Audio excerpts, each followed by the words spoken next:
Жалал-Абад шаарындагы Тажы-Махал тез татым жайынын шаурмасын жегенден кийин өзүн начар сезгендер 30 июнда ооруканага кайрылган.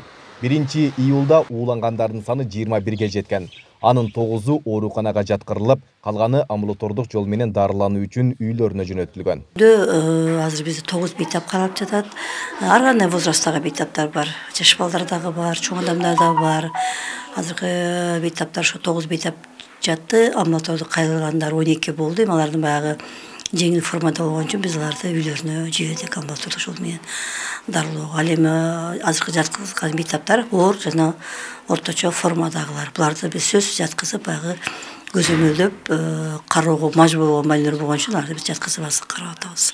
Жалал-Абад шаарынын тургуну Айжан Жоробаева 29 июнь күнү Тажы-Махал тез татым жайынан жолдошу менен шаурма алышкан. Ошол күнү эле өзүн жаман сезип баштап, өз алдынча дарыланууга аракет көргөн. Бирок жылыш болбогондуктан ооруканага бүгүн кайрылган. Экөөнү алып кеттим, үйгө барып, ошо жолдошумду көз жегенбиз. Мен ошол күнү эле кечинде баштадым, күйөөм эртеси күнү болду, отравление болуп.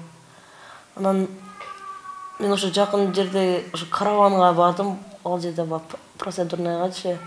Ашказан жуудура берсем, сакайып калам деп ойдо болдум эле, бирок күчөп кетти. Анан эртеси күнү дагы ошо доктурга кайрылдым бул жака. Ошо дары-дармек беришкен. Жакшы болуп калдым деп кайра кеттим эле, кайра болбой кайтып келдим бүгүн.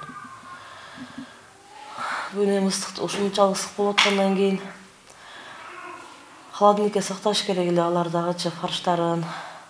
Ичи өтө ысык өзү. Ал эми дарыгерлер болсо жарандарга мөөнөтү өтүп кеткен тамактарды жебөө керектигин эскертишет. Аба ырайынын ысык кезинде тамак аштар тез бузулуп кетерин билдиришет. Күн ысып, баягы өзүңүз эле көрүп турасыздар, күн ысып аткан мезгилде сөзсүз түрдө биздин өзүбүздүн кадимки тамактарыбыз эле баягы бузулуп калат да.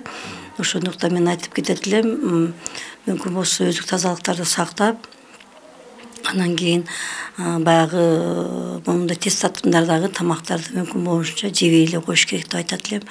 Анан кийин холодильникке сакталган тамактарды жеш керек, мөчөмдөрдө жууп жеш керек. Азыр сезон ушундай, өздүк тазалыкты сактап, тамак жегенде дагы баягы байкаштырып, эгер чындап эле тамакта кандайдыр бир күнөм саноо, жыттануу болбосо анда лучше жебей эле койгон жакшы деп айтат элем. Белгилей кетсек, 2 күн мурун Жалал-Абадтагы дагы бир ага-ини тез татым жайындагы тамактан уулангандар катталып, алардын саны 40ка жеткен болчу. Деген менен тамактануучу жайга адистер 7000 сом айып салуу менен чектелген. Ал эми коомчулукта бул багытта түрдүү сындар айтылып, ашканаларга текшерүүнү күчөтүү зарылдыгы, санитардык талаптарды катуу сактоону талап кылуу зарылдыгы айтылып келет.